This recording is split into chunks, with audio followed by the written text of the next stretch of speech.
Hi, you guys. This book talk is on the novel I Am Malala by Malala Yousafzai. I hope that's the correct way to pronounce it. And I am bringing this book chat to you from the second floor balcony of the Oak building. So behind me you can see the Panther Arena and a brief view of the football field. There's the rest of the Panther Arena there. And I am looking into classroom 0202. Let me tell you a little bit about this book. This is a true story about a young girl. She's a teenager at the time in 2012 when this story takes place, named Malala, who lives in Pakistan and is an advocate for women's right to education. So in 2012, she and her family are really active in standing up to Taliban influences that are trying to remove the right for women to be educated in Pakistan. And if you are not familiar with her true story, which this book is based on, she was shot by a Taliban soldier on her way home from school. And this is the story of her survival and how she has continued to really fight and advocate for women's rights for education.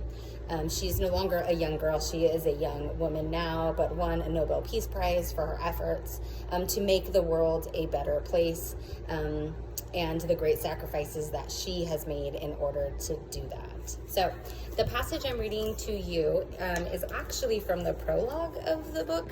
There's lots of great scenes to choose from here, but this section is really gets a good sense of kind of her voice and how she's talking directly to us and wanting to tell us a very true story about what happened this day and all of the months and years afterwards.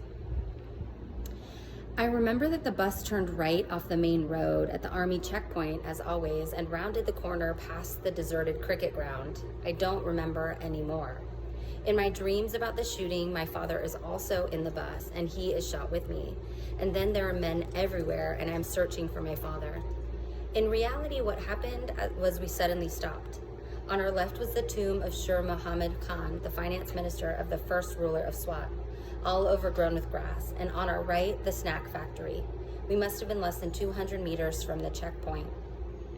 We couldn't see in front, but a young man in light-colored clothes had stepped on into the road and waved the van down. "Is this the Kushal school bus?" he asked our driver. Usman Ba Jan thought this was a stupid question, as the name was painted on the side. "Yes," he said. "I need information about some children," said the man. "You should go to the office," said Usman Ba Jan. As he was speaking, another young man in white approached the back of the van. "Look, it's one of those journalists coming to ask for an interview," said Moniba. Since I'd started speaking at events with my father to campaign for girls' education and against those like the Taliban who want to hide us away, journalists often came, often foreigners, though not like this, in the road. The man was wearing a peaked cap and looked like a college student.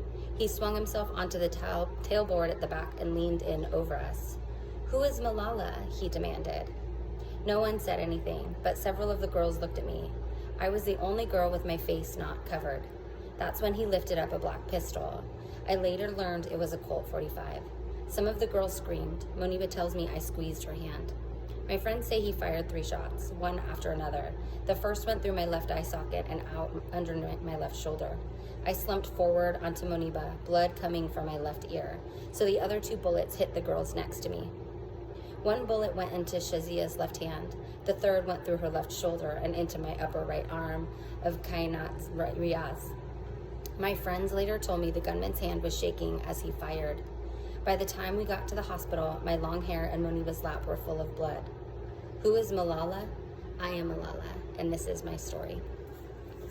All right, you guys, so this book, I Am Malala, is 326 pages if you include the acknowledgments and the preface, which I think for this text you probably should. There's lots of really good extra stuff in both of those 2 sections. Who is this book good for? This book is good for readers who like to read true stories, and who also like to hear about young people really making a difference in the world. It deals with issues of politics, and it deals with issues of survival and family, and really fighting and standing up for injustices in the world. This is a really inspirational story. It's a really shocking and surprising story, so it's easy to kind of keep turning pages as you want to find out what's really going on and see how Malala is kind of surviving all of these horrendous experiences. But it's an excellent read. It's a true story. It's a current story. This happened in 2012, so it's really recent history. I hope many of you select this book. It's an excellent read, and that's a wrap.